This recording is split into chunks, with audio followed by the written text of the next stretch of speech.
On a tous connu ça, non? On est devant le lavabo, on ouvre le robinet et bam! Cette odeur, une odeur d'œuf pourri qui prend toute la place. C'est super désagréable et tout de suite, on s'imagine le pire. La première question qui vient, c'est forcément est-ce que c'est l'eau? Est-ce qu'il y a un gros problème avec ma tuyauterie? C'est normal de se poser ces questions.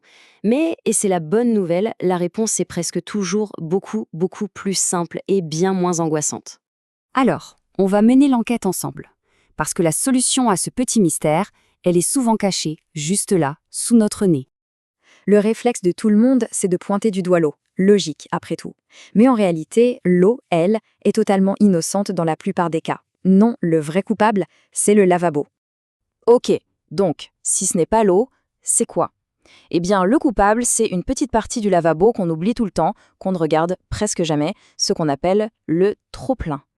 Le trop-plein, c'est ce petit trou là juste en haut du lavabo. On n'y fait pas vraiment attention, mais son rôle est super important.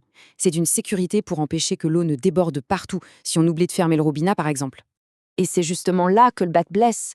C'est une super sécurité, sauf que, comme il est un peu à l'écart, l'eau du robinet ne coule jamais vraiment dedans. Du coup, il n'est jamais nettoyé ou rincé naturellement quand on se lave les mains. Mais alors, comment un simple petit trou peut finir par sentir aussi mauvais? Eh bien, c'est là qu'un peu de science entre en jeu. Mais rien de bien compliqué, hein, promis.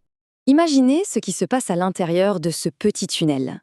Avec le temps, ça devient une sorte de refuge parfait pour un mélange pas très sympa. Des résidus de savon, un peu d'humidité qui stagne, des petits bouts de dentifrice, des cheveux, bref, tout ce qu'il faut pour que les bactéries fassent la fête et produisent, et oui, des gaz qui sentent mauvais. Et c'est là que la magie, ou plutôt l'illusion, opère. Quand on ouvre le robinet, l'eau qui coule dans le lavabo pousse l'air qui est coincé dans ce fameux trop-plein. Et cet air, qui est chargé de toutes ces mauvaises odeurs, il est expulsé pile vers notre nez. Du coup, on a l'impression que c'est l'eau qui sent, alors que pas du tout. Et là, il y a une question qui vient tout de suite.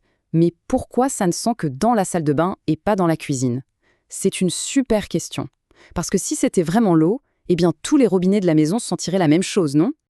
Eh bien voilà, exactement. Chaque lavabo est indépendant. Il a son propre petit système de trop-plein. Donc, le problème de la salle de bain reste dans la salle de bain. C'est bien la preuve que le souci est très local.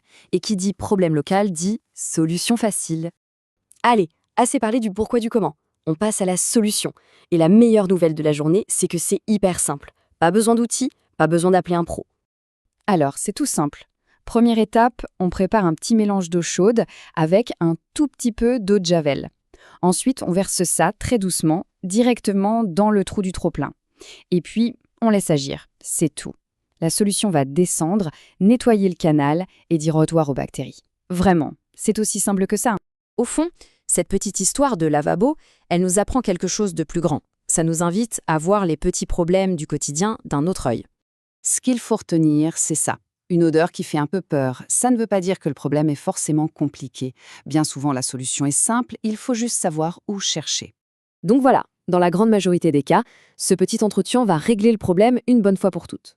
Et d'ailleurs, un petit nettoyage de temps en temps, c'est le meilleur moyen d'éviter que l'odeur ne revienne. Et ça laisse songeur, non? On peut se demander combien d'autres petits désagréments de tous les jours ont, comme ça, une solution toute simple qui se cache juste sous nos yeux. C'est une bonne question à garder en tête.